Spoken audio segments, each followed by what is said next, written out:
ఇప్పుడు సెలవిండు మహాత్మా నా కర్తవ్యం ఏమిటో.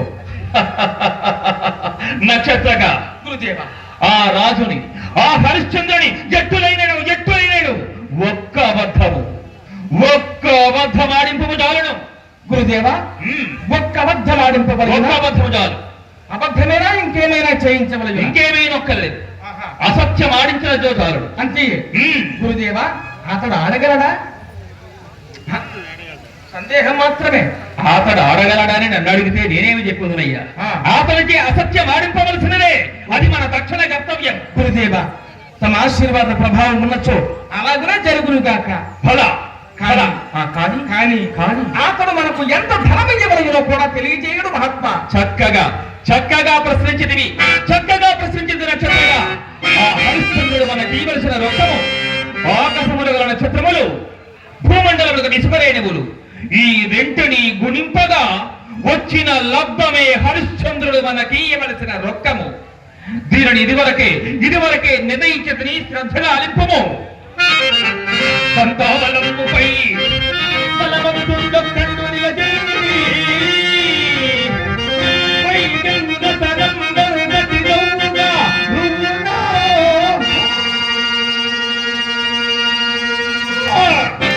నక్షత్రగా ఇంకొక ప్రత్యేక విశేషము గలదు. ఏమా విశేషం? అతడు పైకి రువ్విన రతనము నా తపశ్శక్తిచే ఆకాశమునకు అందజేసి అచ్చట స్తంభింపజేయగలదు. ఎంత విచిత్రమో కదా. అది కొలచటుకు గాని లెక్కించటుకు గాని సాధ్యము గాని పరిమాణము. నక్షత్రగా గురుదేవ, సంధ్యావందనమే రాజునడు వదిలి కదా. మార్గ మధ్యములో నాదయ వలన మార్గ మధ్యములో మరిచిన ప్రమాదం ఒక్క మారు మా ముందు వల్లవేయము. అటువే మహత్మ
నక్షత్రగా ఎల్లప్పుడూ నేను నీ వెంటనే ఉందును, నిన్ను కాపాడుతూనే ఉందును. ఎప్పటికప్పుడు ఆ హరిశ్చంద్రుని పంపించుటకు కావలసిన ఉపాయములు నేను నీకు తెలుపుతూనే ఉందును. నక్షత్రగా అరణ్య మార్గమునందు ఆకలి దప్పులు అడగడుగును నీకు దివ్య మంత్రోపదేశం చేస్తున్నాను. శ్రీకరించుమయ్యా. నమః శివాయ,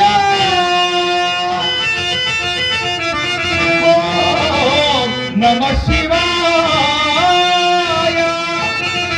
నమః శివాయ, నమః శివాయ, నమః శివాయ, నమః శివాయ, ఓం నమః శివాయ, ఓం నమః శివాయ, ఓం నమః శివాయ, ఓం నమః శివాయ, ఓం నమః శివాయ, ఓం నమః శివాయ, ఓం నమః శివాయ, ఓం నమః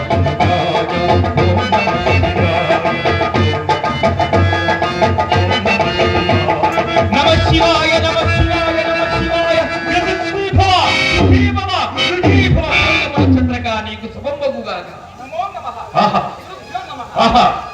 శీఘ్రమగా పోయాము.